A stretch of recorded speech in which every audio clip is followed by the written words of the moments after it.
പുതിയ electric scooter ഷോറൂമിന്റെ മുന്നിൽ കൊണ്ടിട്ട് ചുറ്റികയ്ക്ക് തല്ലി തകർത്ത് ഉടമ വാങ്ങിച്ച് 1 മാസമാകുമ്പോൾ സർവീസ് സെന്റർ 90,000 രൂപയുടെ ബിൽ നൽകിയതിന്റെ രോഷത്തിലാണ് യുവാവും സുഹൃത്തും ചേർന്ന് വാഹനം ഈ രീതിയിൽ തകർത്ത് കളഞ്ഞത്. ഒല സ്കൂട്ടറാണ് തകർക്കപ്പെട്ടത്.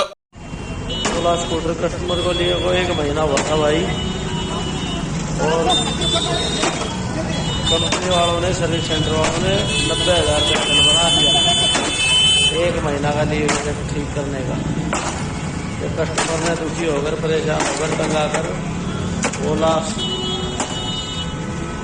शोरूम के सामने ही तोड़ दिया। 1 महीना हुआ लिए हुए 90,000 रुपए। 1 മാസം മുൻപ് വാങ്ങിയ സ്കൂട്ടറിന് കംപ്ലൈന്റുകൾ കാരണം സർവീസ് സെന്ററിൽ ഏൽപ്പിച്ചിരുന്നു. ബില്ലായതാകട്ടെ 90,000 രൂപ. തുടർന്നാണ് രോഷാകുലനായ യുവാവും സുഹൃത്തും ചേർന്ന് ഒല ഷോറൂമിന്റെ മുന്നിലിട്ട് തന്നെ വാഹനം ചുറ്റികലിന് തല്ലി തകർത്ത് കളഞ്ഞത്. ബാറ്ററിക്ക് തീപിടിച്ച് സ്കൂട്ടർ മൊത്തത്തിൽ കത്തിപ്പോകുന്ന കാഴ്ചകളാണ് അടുത്ത സമയത്തായി കണ്ടുവരുന്നത്. News desk Malayalam television. നാട്ടിലെവിടെയാ? വയനാട്ടില്. നാട്ടിലെവിടെയാ? ഞാൻ കോഴിക്കോട്. നാട്ടിലെവിടെയാ? ഞാൻ ആലപ്പുഴ. നാട്ടിലെവിടെയാ? ഞാനോ? ഞാൻ കണ്ണൂരാ. നാട്ടിലെവിടെയാ?